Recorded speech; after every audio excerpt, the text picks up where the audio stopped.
Hey, what's up, Solarpreneurs? Today we're going to be talking about how to overcome the customers that complain about negative reviews or your prospective customers that don't want to sign because there's a few negatives. How do you overcome it? How do you tackle it before it comes up?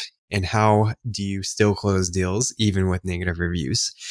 So all that and a whole lot more. My name's Taylor Armstrong. And as usual, we're here to help you close more deals, generate more leads and referrals, and hopefully have a much better time in the solar industry. This is actually started this once, got about 45 seconds into it, but then baby started freaking out. Hey, some of you know, just had a baby about a month and a half ago, and sometimes this kid isn't too happy. So I apologize if you hear some baby screaming in the background, but that's how it goes. Don't have a mansion yet, but got our 3-bedroom house here, and unfortunately it's not all soundproof. Don't have the Joe Rogan studio quite yet, but hey, we're gonna get there after I sell some more solar. Okay, but thank you for listening to the show, and we're free and available on Apple, Spotify, iTunes, wherever you can find your podcasts. We're coming at you every Tuesday and Friday. Thank you so much for sharing the podcast, spreading the word, helping us grow. That is what keeps this thing going. And special thank you to our sponsors that support the show as well, especially Solar Scout. They just are great software and really appreciate them sponsoring our podcast. So go check them out if you have not already. So let's jump into the episode. Hey, and I have to tell you, this was probably one of the craziest closes I've done in a while, because I get to the house and this lady, she just starts telling me right off the bat, hey, no, I don't want to look into it. Looked into your company. You have negative reviews, so I'm just going to cancel the appointment. And luckily, I did not give up. I kept pushing through. And I'm going to show you some live footage here in a second of how I was able to overcome this customer's just doubts and fear of going with a company that has some negatives. And really, we don't even have that bad of reviews. Okay, I was showing her our reviews, and it's like, yeah, there's some negatives, but we have 4-star average, nothing terrible. And so really, there's going to be those people that no matter how many positives there are, they look up 2 negative reviews and they're going to base off of that and be like, no, I don't want to do it. So you're going to hear how I handle that and some things I did that I think help her see that, hey, even though there's some negatives, that doesn't necessarily mean that's how your experience is going to be. And just here's some ways that I helped her humanize the whole experience. Okay, look at me like a human being and I care a little bit more. So I'm going to be playing back some live footage, and I hope it helps somebody out there. But if you have ever struggled with this objection, you know it can be extremely frustrating, where people are just basing their entire customer experience off of a few random reviews. So I'm going to play back this recording, and hopefully you learn a thing or two from it. And we'll give you some highlights along the way, because this was an older lady. Sometimes she was a little bit tougher to understand at times. And I did record this with Zero. They are the best software to record your closes, record your presentations, and get feedback. And already one thing that you'll hear that I learned is I said the word like way too many times in this presentation. And so just listening back, that's one thing that I changed. I didn't even realize it. I said like way too many times. So there you go. That's the power in recording yourself. You hear things that maybe you repeat. You hear things that maybe aren't explained the greatest, that you can listen to one time and already have some things to fix. So very powerful way to make improvements. But let's jump into this and figure out how we can overcome this specific objection. And just to give some quick context, I started this recording basically when I got inside the house. So she came to the door, tried to cancel the appointment, which I'm glad I didn't call her or text to confirm, because she would have just canceled right then. But instead, I just showed up, which can be a great thing to do at times. And I pushed past it, got inside the home, and then I started recording when I knew I was just going to have to pull out the big guns and start overcoming this. So you're going to hear what I said when I got at the kitchen table. and started pulling up some reviews and started going through it with her. So here's how it went. Yeah, I'll show you the correct one here, Alan.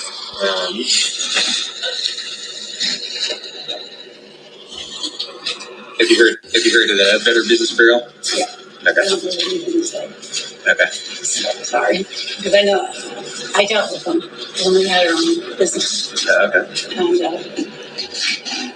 some of them, if you stuff something under the table, everything's so if I just don't say. What business did you get? Okay, so you'll hear right off the bat, she's saying, "Oh, I don't trust anything on Better Business Bureau." I was showing her that because our company, we have an A+ on Better Business Bureau. So I'm like, oh, this will get her. And then of course she's like, oh, I don't trust them. I don't care what Better Business Bureau has to say. So already I'm like, okay, this is going to be harder than I thought. I was hoping I could just show her that all her concerns would be eased and then easy money after that. Wasn't quite that simple. So next, I, just start talking about other things. We go back and forth on reviews. So here's the start of the next little section here. Did you look at this one? Yeah. Okay. This is what I look at too. We contacted L2CY Solar, the salesman came out, made his pitch. They put in titanium solar panels. Needless to say, I don't have enough panels on my roof. They do nothing. They were in such a hurry to get their money, and this is pretty normal. Yeah. I mean, that's not the only one. Yeah. Well, you're a smart lady. You know how business is, right? Yeah. There's always going to be people that have negatives because at the end of the day, this is construction. There's a lot of negativity in here. Yeah. And the graph came out that wasn't very good at all. And, I dealt with a couple of solar companies. Yeah. And we had solar rooms up for 20 years. Mm-hmm. They blew up, flooded my garage. Jeez. Called them out and came up and took them down. That was it. They took them down. How long ago was that? About 20 years ago. Okay. Yeah. Long time. Yeah. I talked to Robert a lot about his. And he's... Okay, so just to recap a little bit, I know it's probably a little bit tough to understand 100% of what she's saying on the recording, but she's saying she had pool solar on her home. They blew up. They flooded her garage. She's just saying there's so many negative reviews, so it is not looking good here at all. Right? I'm just getting my teeth kicked in. Don't even have time to respond. She's not taking anything. And this was a close case, so it doesn't have a sad ending, but I do end up closing this. So how did I flip her, right? How do you get these people to start paying attention? I did feel like it was almost a miracle because when I was hearing all this, I was like, man, this is... I was getting in my head. I'm like, I don't know. This seems almost like a waste of time. But then as the more I talked to her, the better things started going. So the next section here, we went, she started talking about how she's heard that our company is scamming seniors. And then here's where I think I started to bring up some valid points that I think did get her to think a little bit. So here's what I said. You know what I mean? Because just to be blunt with you, like Legacy Power, they have thousands and thousands of customers across the whole country. Yeah, I was reading. Yeah. I mean, I read up on that whole thing. Okay. So any company that has thousands and thousands, if you go through, if you added up all the negatives, probably represents less than 0.5% of everyone that's done it. Yeah. I promise. I mean, I saw the chart of the reports from Nationwide on here, and it had just under 50% as satisfied customers. And they had like 1 or 2% of number 2 customers, 3 customers were, which was the average customer, I would say. There was a few, and then the negativity chart went over to 50%, a full 50%. And so they pulled the tens of thousands of people we've helped. They talked to every single one of them. I don't know. Yeah. This is what I have received off of the solarreview.com. Yeah. But anyways, if you look up any company that has tens of thousands of customers. That's why I don't have solar. Well, I'm not talking about solar. I'm talking about your phones. I don't know if you looked up Apple's reviews.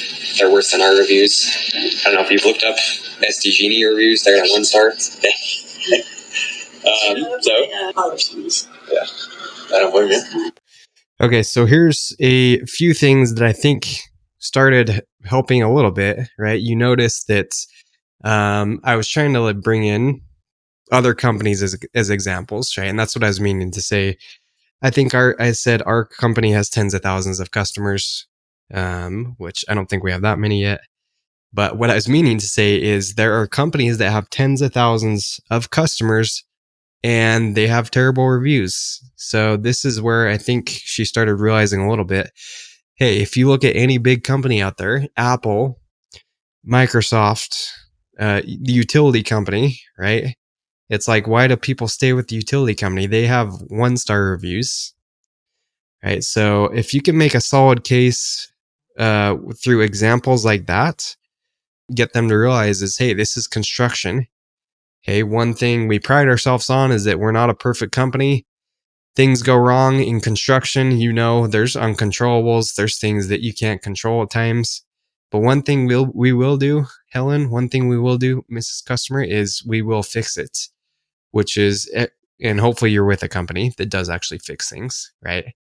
But I know personally, my company, we fix things, right? Or if your company doesn't, you need to take it on yourself, take that responsibility upon yourself that you're going to fix the things. And I hope everyone listening to this podcast takes on that ownership of helping your customers, even if, heaven forbid, your company's out of business, the customer service isn't responding. I hope you will still take that responsibility and still respond to your customers. Yeah, but this is what I started explaining to her a little bit. So yeah, like all I'm saying, Helen, like yeah, you need to feel comfortable with it, but like instead of taking some arbitrary reviews that like may or may not give you the full picture and represents like a very, very small percentage of everyone that's done this, like I would recommend, I mean, these are dozens of people that I've helped personally. Okay, so I can send you all these. We can send you like gone through the process that are happy with it, you know what I mean? Are you going to send me a dozen people that were not happy with it? Well, you can contact them there, but yeah, I'm sure I could find some. How much does the system cost? There's not a cost for it. Yeah, it's just a fully funded program, just to where they would have to approve the home. So it's not a guarantee that we could do it. But if they did it, you guys would just pay a lower rate for the power here. And they would also put in batteries, so you'd have like full backup. Wouldn't have to worry about outages, stuff like that. Yeah, the batteries only last 5 years, then you have to buy a new one. Yeah, that's. And how much are they? 50 grand. So you'll notice here she starts asking some buying questions, right? So these things, they're slowly but surely helping a little bit, right? I'm making her realize that, hey, there's people that have done this that have had a great experience. Okay, and if you didn't notice from the recording, I was actually pulling up on my phone the dozens and dozens of pictures and videos I've recorded with my families I've served. And I was just scrolling through this, helping her see all this proof of people that are happy that have done this. And right after that, she says, okay, well, how much is this going to cost me? Boom, buying question. So, I've gained back a little bit of ground. Okay, but we start going through it.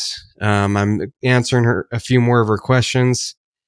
And then I thought I was making some big ground up here, but she actually does shut me down again. And I'm like, oh my gosh, back to ground zero. So let me find that section here. That's your fault. It's your house. You're going to inherit that stuff. No, seriously, I have looked at a lot of places. And when you came and you told me different things, I thought, wow, yeah. And then I made it my business to come in and look it up. And then when I saw some of the comments, sorry. Beautiful family. Beautiful. Yeah, thank you. Aww.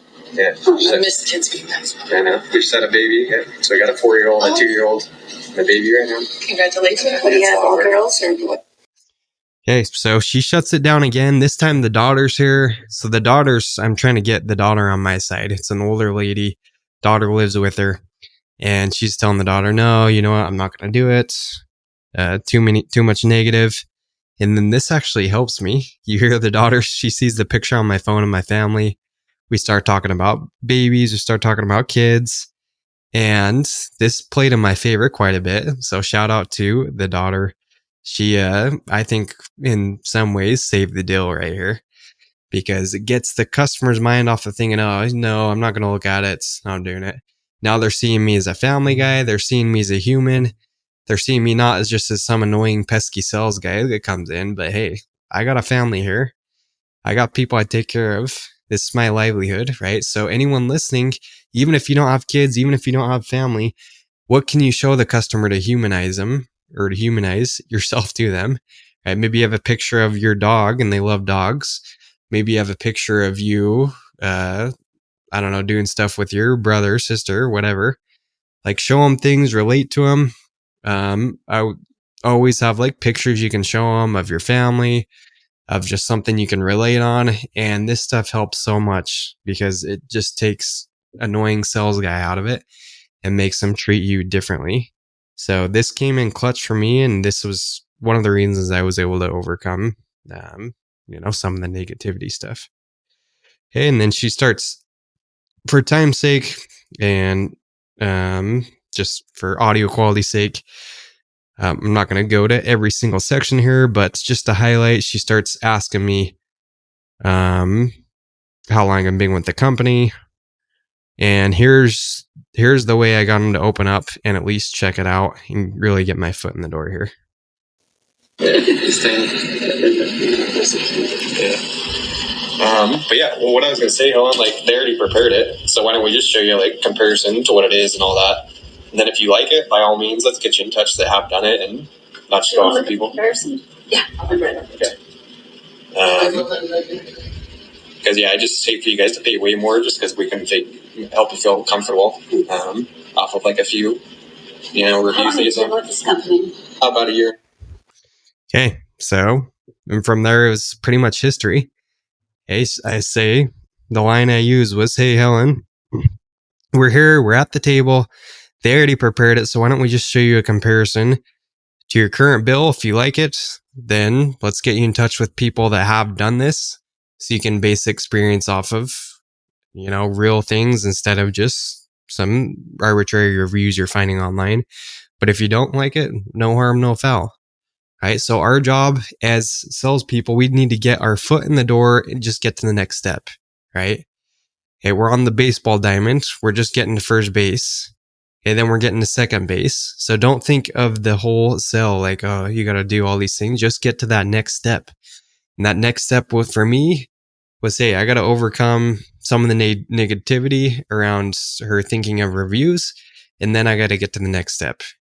All right. So you heard how I did that. Number one, I just related our reviews to any large company that services a lot of people. They're going to have negatives. Okay. And then after that, I made myself a human. Right. I talked about my kids, talked about family, and daughter did help with that too. And then once I saw her getting comfortable with that, I went in, got to the next step. Okay, in between there, I did pull up other people. I did pull up testimonials. We did talk about how this is construction, how there's going to be things that go wrong. Hey, but I think all these things, they helped, right? You just take it step by step, make them feel a little comfortable, then you get into it, and then ended up closing this deal. Once I got her and the daughter to listen, it was game over. They loved it. They never gotten this far with anybody in the process. Took them through the process, ended up closing the deal. It was a 12 kilowatt system, which is pretty big out here in our neck of the woods, and definitely making a healthy commission on that. Yeah, but I would not have if I was a rookie salesperson, if I just gave up, if I called and she was like, looked at negative reviews, don't come. Any of that. It's so crazy how all these little things building up can literally be the difference of you making a great commission or going home broke. Okay. And luckily I followed the process. I went through the steps, and now it's going to be my biggest commission possibly ever on a deal. So super happy about that. Okay. Knock on wood. It's not installed yet, but they're super happy and excited. So hopefully you took something from this episode. Just don't give up on the process, but those are some steps you can use to overcome the negative review objection. and a lot of things you can apply to any objection. So keep selling and don't give up. Even if you're not making any money in this industry, the only reason you fail is when you give up. So don't give up. Keep going. You will have success. Okay, thanks for tuning in today, and we'll see you on the next episode.